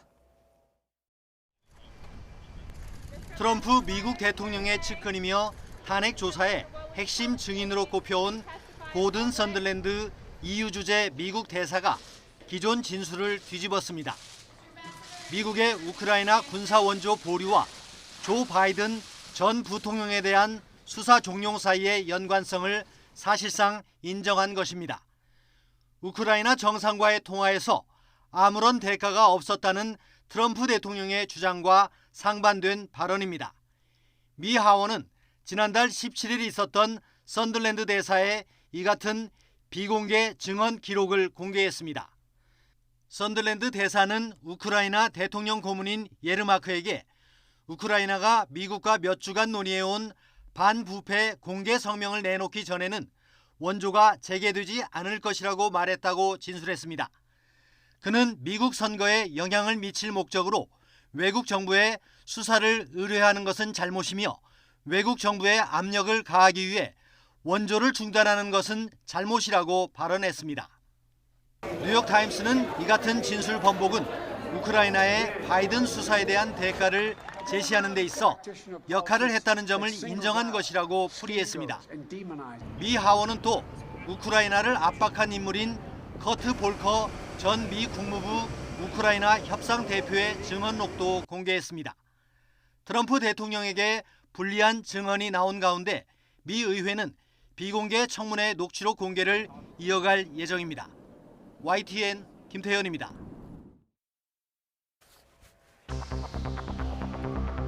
자유한국당 황교안 대표가 내년 총선 승리를 위해서 자유우파 대통합을 논의할 협의기구 구성을 제안했습니다. 당 안팎에서 인적 쇄신 요구가 터져나오는 상황에서 보수 통합 논의가 본격화될 것으로 보입니다. 권용원 금융투자협회장이 자택에서 숨진 채 발견됐습니다. 권 회장은 최근 폭언 녹취록이 공개되면서 갑질 논란에 휩싸인 상태였습니다. 경찰은 권 회장이 극단적인 선택을 했을 가능성에 무게를 두고 있습니다. 민간 택지 분양가 상한제 대상 지역이 오늘 발표됐습니다. 강남 4구와 마포, 용산, 성동구, 이른바 마용성 일부 지역, 여의도 등 서울 7개 동이 포함됐습니다. 과천과 분당 등 경기도는 대상 지역에 포함되지 않았습니다. 크라크 미 국무부 경제차관이 참석한 한미 고위급 경제협의회에서 우리 정부의 신남방 정책과 미국의 인도태평양 전략의 연계 방안에 관한 공동 성명이 채택됐습니다. 스틸웰 동아태 차관보는 외교부를 방문한 뒤 지소미아와 관련해 환상적인 논의를 했다고 밝혔습니다. 검찰이 세월호 참사를 둘러싼 부실 대응과 구조 지연 등을 다시 조사하기 위한 특별수사단을 구성하기로 했습니다. 세월호 참사와 관련해 수사권을 가진 별도의 특별수사단이 구성된 것은 이번이 처음입니다. 잉글랜드 축구협회가 토트넘 구단의 이의 제기를 수용해 손흥민의 에버턴전 퇴장 조치를 철회했습니다. 퇴장과 함께 내려졌던 3경기 출장 정지 징계도 취소됐습니다. 박항서 감독은 베트남 축구협회와 대표팀 감독 재계약에 합의했습니다. 자유한국당 황교안 대표가 내년 총선 승리를 위해서 보수 대통합을 본격 추진하겠다며 통합 논의기구를 설치하자고 범보수 세력에 손을 내밀었습니다. 한국당 안팎에 빗발치는 인적 쇄신 요구 속에 박근혜 정권 당시 청와대 수석 비서관을 지낸 유민봉 의원은 내년 총선에 나가지 않겠다고 공식 선언했습니다. 국회 취재기자 연결하겠습니다. 우철희 기자. 네, 국회입니다. 네, 황교안 대표 보수 대통합을 공식적으로 선언했죠? 네, 그렇습니다. 황교안 대표가 긴급 기자회견을 자청했습니다. 문재인 정권의 독선을 막고 내년 총선 승리를 위해 보수 우파가 힘을 합쳐야 한다면서 보수 대통합을 본격적으로 추진하겠다고 선언한 겁니다. 총선 일정을 감안할 때 통합 논의를 더는 늦출 수 없다면서 당내에 논의기구를 설치하고 동시에 범보수 세력 전체가 함께하는 협의기구도 만들자고 제안했습니다. 자유우파의 모든 뜻있는 분들과 함께 구체적인 논의를 위한 통합협의기구의 구성을 제안합니다. 통합 정치 세력의 가치와 노선, 통합의 방식과 일정이 협의될 수 있도록 하겠습니다.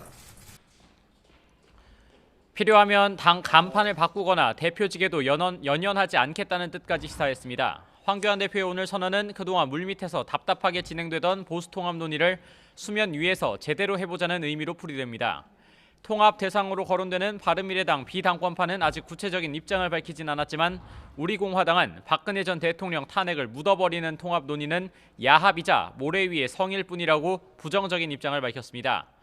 황교안 대표는 당내에서 빗발치고 있는 인적 쇄신 요구에 대해서도 입을 열긴 했습니다만 국민의 뜻에 합당한 쇄신을 위해 최선을 다하겠다는 원론적인 입장만을 되풀이했습니다. 이런 가운데 박근혜 정권에서 청와대 국정기획수석을 지낸 대표적 친박계 의원인 유민봉 의원은 한국당 현역 의원 가운데 처음으로 불출마를 공식 선언했습니다.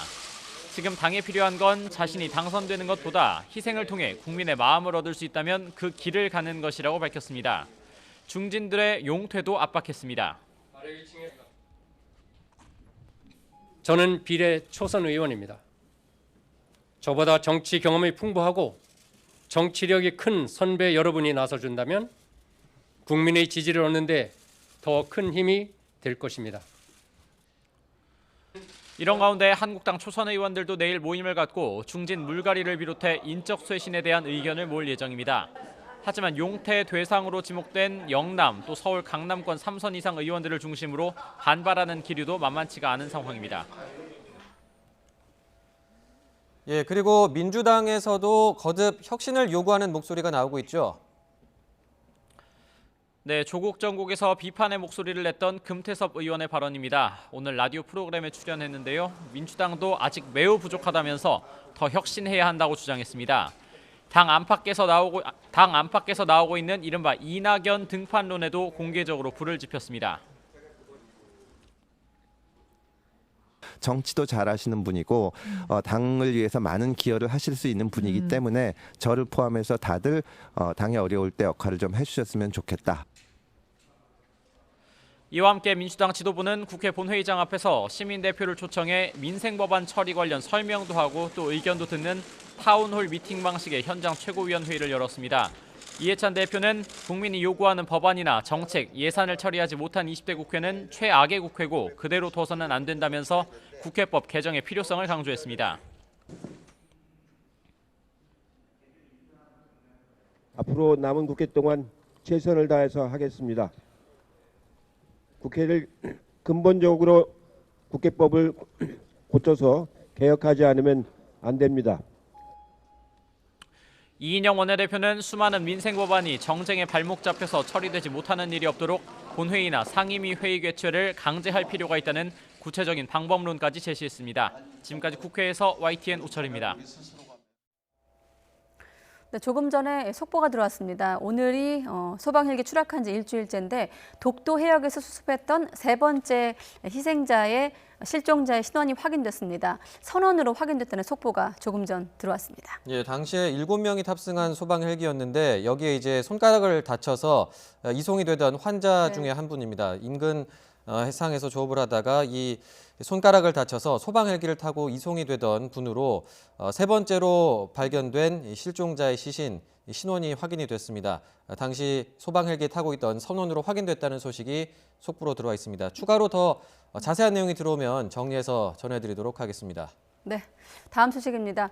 한일 군사정보보호협정 쥐소미아 종료를 앞두고 데이비드 스틸웰 미 국무부 동아시아 태평양 담당 차관보가 우리 정부 고위 당국자를 잇따라 예방했습니다. 스틸웰 차관보는 문재인 대통령과 아베 신조 일본 총리의 방콕 환담을 한일 관계 개선에 긍정적인 신호라고 말했습니다. 취재 기자 연결하겠습니다. 김지선 기자. 네, 통일외교안보부입니다. 네, 오늘 예방에서 쥐소미아 관련 이야기가 오갔습니까? 네, 스틸웰 차관보는 오늘 오전 강경화 외교부 장관과 조세영 외교부 1차관을 예방했는데요. 강경화 장관 예방에서는 지소미아가 직접적으로 언급되지 않았지만 조세영 차관과의 자리에서는 언급이 있었던 것으로 알려졌습니다. 외교부 관계자는 조 차관이 주로 얘기를 했고 스틸웰 차관보는 듣는 자세였다고 분위기를 전했습니다. 하지만 방문 시기 등을 고려하면 미국 측이 지소미아 연장을 우회적으로 압박한다고 볼 수 있습니다. 스틸웰 차관보는 예방 후에 외교부 건물을 나가면서 기자들과 만나 그제 태국 방콕에서 있었던 문재인 대통령과 아베 신조 일본 총리의 대화에 대해 언급했습니다. 이 두 정상이 만나서 대화를 나눈 것이 한일 관계 개선의 긍정적인 신호로 생각한다고 말했습니다. 먼저 들어보겠습니다. Very encouraged while we were there to note that President Moon and Prime Minister Abe had the opportunity to talk, and that's an encouraging sign as we watch the relationship improve. 또 한미 동맹이 인도태평양 지역 평화와 안보의 핵심 축이라고도 말했습니다. 어제 입국하며 한미 동맹을 지역 안보와 평화의 주춧돌이라고 표현한 데 잇따른 건데요. 지소미아를 구체적으로 언급하진 않았지만 동맹의 상징으로 여기고 있는 지소미아 유지를 희망한다는 입장을 재확인한 것으로 해석됩니다. 스틸웰 차관보는 청와대와 국방부도 방문했습니다. 청와대에서는 김현종 청와대 국가안보실 2차장을 면담한 것으로 알려졌고 이 국방부에서는 정석환 국방정책실장과 만났습니다. 원칙적인 내용이 오고 간 가운데 우리 정부는 지소미아 종료 결정이 일본의 수출 규제 때문이었다는 기존 입장을 고수한 것으로 알려졌습니다. 스틸웰 차관보는 오후 국방부 방문에 앞서서도 지소미아에 대한 논의를 했느냐는 기자들의 질문에 동아시아 정상회의 이후 협정 주제에 대해 환상적인 논의를 했다고 말했는데요. 다만 지소미아와 같은 특정 주제에 대해서 긍정적인 논의를 했다는 것인지는 확실치 않습니다. 지금까지 통일외교안보부에서 전해드렸습니다.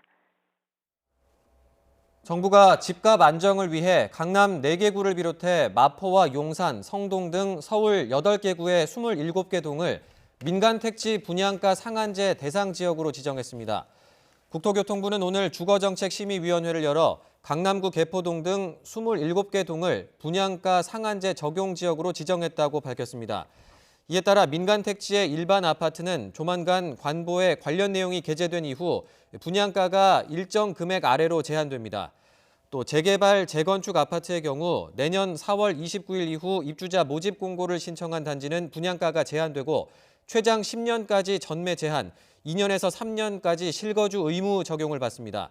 이번에 지정된 대상 지역은 강남구와 송파구가 각각 8개 동, 서초구 4개 동, 강동구 2개 동입니다. 이와 함께 고분양 책정 우려가 있는 마포구, 용산구, 성동구 4개 동과 영등포구 한동도 이번 분양가 상한제 지역으로 지정됐습니다. 정부는 서울 내 다른 지역은 물론 과천, 하남, 분당, 광명 등에 대해서는 모니터링을 강화하고 시장 불안 조짐이 있을 경우 추가 지정을 검토하기로 했습니다.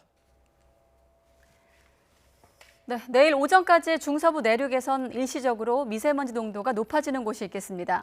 내일 오후부터는 찬바람이 불기 시작하겠고 입동인 모레는 반짝 추위도 예고돼 있습니다. 취재기자 연결해서 미세먼지와 입동 추위 전망 알아보도록 하겠습니다. 김진두 기자. 네, 문화생활과학부입니다. 네, 우선 지금 미세먼지 상황 어떻습니까? 네, 오전보다는 미세먼지 상황이 대부분 지역에서 호전됐습니다. 충청북도 지역에는 여전히 초미세먼지 주의보가 발령 중이지만 다른 지역은 미세먼지와 초미세먼지 농도 모두 보통 수준까지 낮아졌습니다. 다만 내일 오전까지는 국내의 미세먼지가 영향을 줄 가능성이 있어서 주의가 계속해서 필요합니다.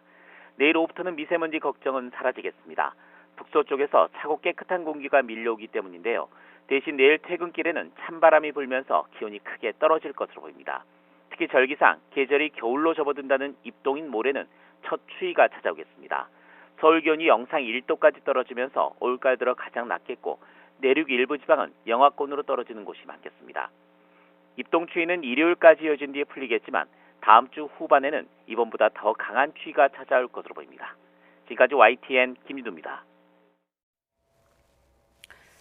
네, 그런가 하면 지금까지 수도권에서만 적용하던 대기 오염 방지 정책들이 전국으로 확대가 됩니다. 대기 오염 물질 총량 관리제나 자동차, 건설기계, 배출가스 억제 대책 등이 포함됐습니다. 유재복 기자의 보도입니다. 대기관리 권역은 초미세먼지가 많은 지역을 묶어서 4곳으로 나눴습니다. 지난 2005년 지정된 수도권에 충청도와 전라북도가 포함된 중부권, 광주와 전남 일부 지역으로 이루어진 남부권, 그리고 경상도 중심의 동남권 등입니다. 초미세먼지 농도에 미치는 기여율을 기준으로 봤을 때, 그리고 초미세먼지 생성 물질을 배출하는 배출량으로 봤을 때 80% 이상이 해당되는 지역으로 판단되고 있고, 대기관리 권역에서 오염물질을 많이 배출하는 사업장 690여 곳에는 총량관리제가 도입됩니다. 대기오염물질 총량관리제는 사업장마다 허용하는 배출량을 주고 이를 지키도록 하는 제도입니다. 할당량보다 많이 배출하게 되면 다른 사업장으로부터 배출권을 사야 합니다. 내년부터 오는 2024년까지 5년 동안 오염물질 배출량을 40%까지 줄일 것으로 기대하고 있습니다. 이 제도는 수도권에서 지난 2007년부터 시행하고 있습니다. 자동차와 건설기계의 배출가스 관리도 강화됩니다. 4대 권역 안에 5등급 경유차는 종합검사에서 허용 기준을 어기면 배출가스 저감 장치를 붙이거나 저공해 엔진으로 바꿔야 합니다. 또 100억 원이 넘는 큰 공사에는 저공해 조치를 하지 않은 덤프트럭이나 굴착기, 지게차 등은 사용할 수 없게 됩니다. 이 밖에 가정용 보일러는 정부 인증을 받은 제품만 쓸 수 있는데 친환경 보일러로 바꾸면 설치비를 지원합니다. YTN 유재복입니다. 네, 방금 전국적으로 자동차 관리가 강화된다고 했는데 특히 다음 달부터 배출가스 5등급 판정을 받은 차량의 경우는 서울 도심에서 운행할 수가 없습니다. 위반할 경우에 과태료가 25만 원이라고 합니다. 구수봉 기자가 이어서 보도합니다. 서울 사대문 방향으로 넘어오는 터널 입구에 설치된 카메라입니다. 배출가스 5등급 차량 통행을 제한하기 위해 시범 가동 중인 교통 시스템입니다. 운행 제한 지역은 녹색 교통지역으로 지정된 사대문 안쪽. 평일뿐만 아니라 토요일과 일요일, 공휴일까지 365일, 오전 6시부터 밤 9시까지 적용됩니다. 미세먼지가 거의 재난 수준에 이르렀는데 폐차 직전에 이제 노후 경유 차량을 진입 제한함으로써 그 공기 오염을 좀 막고 미세먼지를 좀 줄이려고 하는 의도가 가장 크고요. 다만 저공해 조치를 한 차량과 장애인 차량, 긴급 차량 등은 단속에서 제외됩니다. 저공해 조치를 신청한 차량은 내년 6월까지, 저감 장치가 개발되지 않았거나 저감 장치를 달 수 없는 자동차는 내년 12월까지 단속이 유예됩니다. 서울시는 이런 내용을 담은 조치를 최종 공고하고 다음 달 1일부터 본격 단속에 들어갑니다. 적발될 경우 과태료가 25만 원입니다. 지난 7월부터 자동차 통행관리 시스템을 시범 운영한 결과 단속 대상 차량이 녹색 교통 지역에 하루 평균 2,500여 대가 다니는 것으로 파악됐습니다. 서울시는 단속 전까지 안내문 발송, 외부 광고 등을 통해 운행 제한 조치를 적극 홍보할 계획입니다. 전국 다른 지자체에도 시범 운영 기간 녹색 교통 지역에 진입한 단속 대상 차량 정보를 통보하는 등 협조를 요청했습니다. YTN 구수본입니다.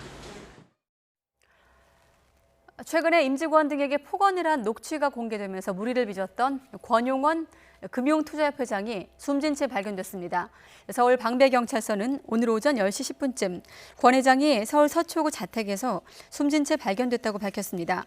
경찰은 권 회장이 극단적인 선택을 했을 가능성에 무게를 두고 정확한 경위를 조사하고 있습니다. 소식을 접한 금융투자협회는 유가족 동의가 없어 부고를 낼 수 없는 상황이며 고인이 명예를 지킬 수 있도록 도와달라고 요청을 했습니다. 권 회장은 산업통상자원부에서 20여 년간 공직 생활을 한 뒤 다우기술 부사장, 또 키움증권 사장 등을 거쳐 지난해 금투협 4대 회장에 선출됐습니다. 검찰이 특별수사단을 구성해서 세월호 참사와 관련된 부실 대응과 구조 지연 의혹에 대해 전면 재수사에 착수할 계획입니다. 대검찰청은 세월호 참사 관련 수사를 위해 세월호 참사 특별수사단을 설치한 뒤 철저하게 수사하겠다고 밝혔습니다. 특별수사단은 임관혁 안산지청장을 수사단장으로 서울고등검찰청 청사에 꾸려지고 대검 반부패 강력부 지휘를 받습니다. 검찰이 세월호 참사와 관련해 별도의 수사단을 꾸린 것은 이번이 처음인데요. 이에 따라 특별수사단은 4.16 세월호 참사 특별조사위원회에서 관련 기록을 넘겨받아 조만간 본격적인 수사에 나설 것으로 보입니다.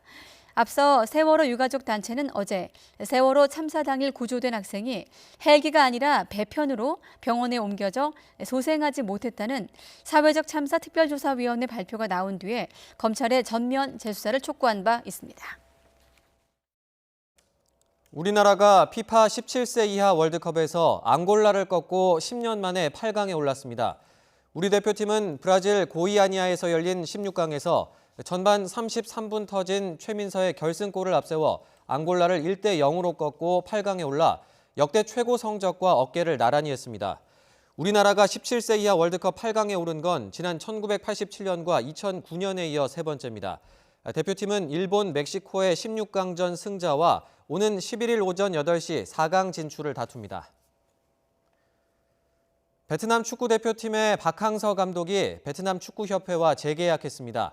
박항서 감독의 매니지먼트를 맡고 있는 DJ 매니지먼트는 박항서 감독이 베트남 축구 국가대표팀 감독 재계약에 합의했다고 밝혔습니다. 직책은 현재와 같이 성인 대표팀과 올림픽 대표팀 감독을 맡게 됩니다. 박항서 감독은 역대 베트남 축구대표팀 감독 중 최고 대우를 받는 것으로 전해졌습니다. 프로야구 키움이 한국 시리즈 진출을 이끈 장정석 감독과 재계약을 포기한 배경에 대해 처음으로 공식 해명했습니다.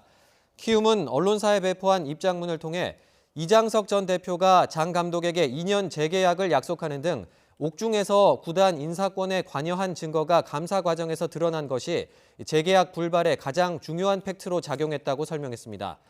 구단은 장 전 감독과 재계약을 진행할 경우 이장석 전 대표가 재계약을 지시했다는 경영진의 대화 녹취록이 공개돼 문제가 될 것으로 예상해 부득이 장 전 감독과의 재계약을 진행하지 않았다고 해명했습니다.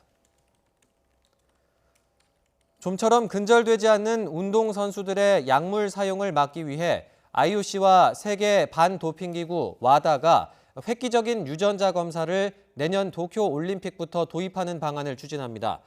토마스 바흐 IOC 위원장은 폴란드에서 열린 와다 컨퍼런스에서 도쿄올림픽에 건조 혈반을 활용한 유전자 검사를 도입할 수 있다고 밝혔습니다.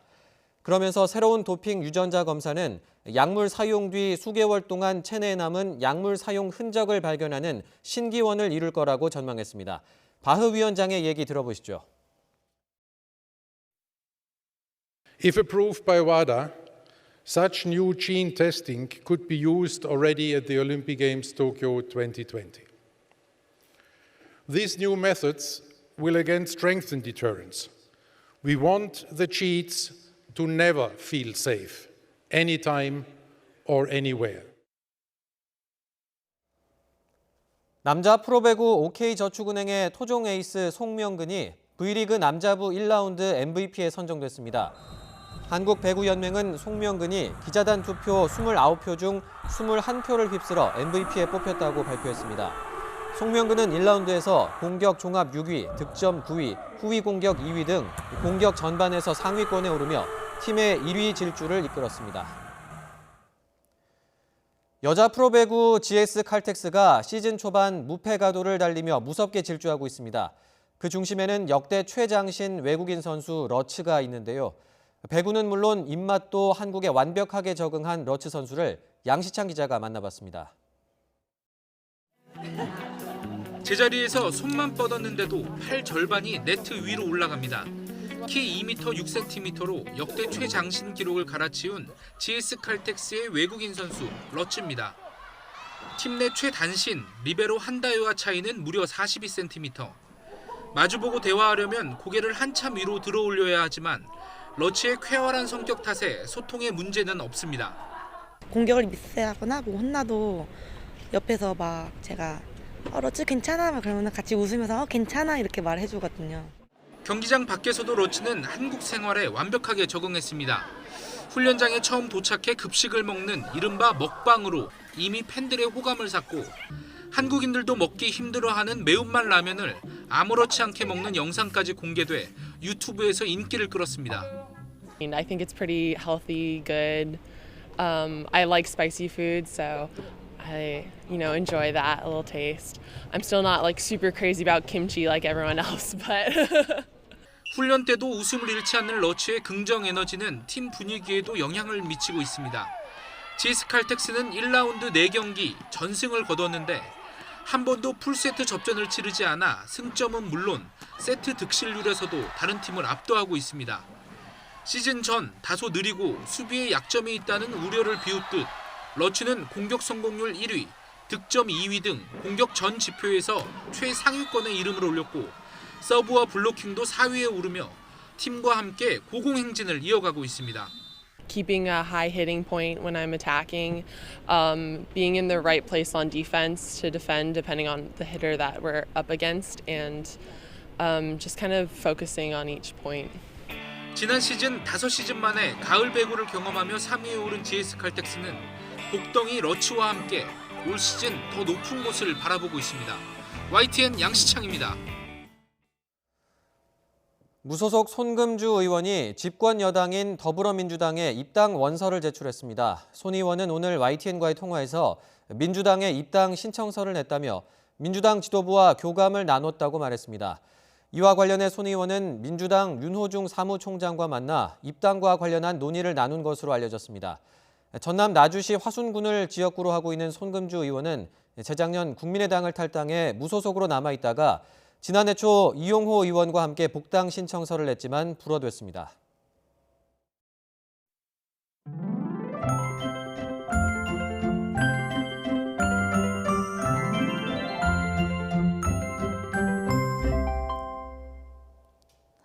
가을의 불청객 미세먼지가 해소되고 있습니다. 현재 전국의 미세먼지 농도가 좋음에서 보통 단계를 회복했고요. 충북 지역의 초미세먼지 주의보도 해제됐습니다. 다만 밤사이엔 다시 대기 정체에 스모그가 유입될 가능성이 있습니다.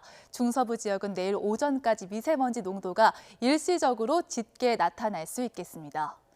내일 오후부터는 북쪽에 찬 공기가 밀려오면서 오늘보다 공기질이 더 깨끗해지겠습니다.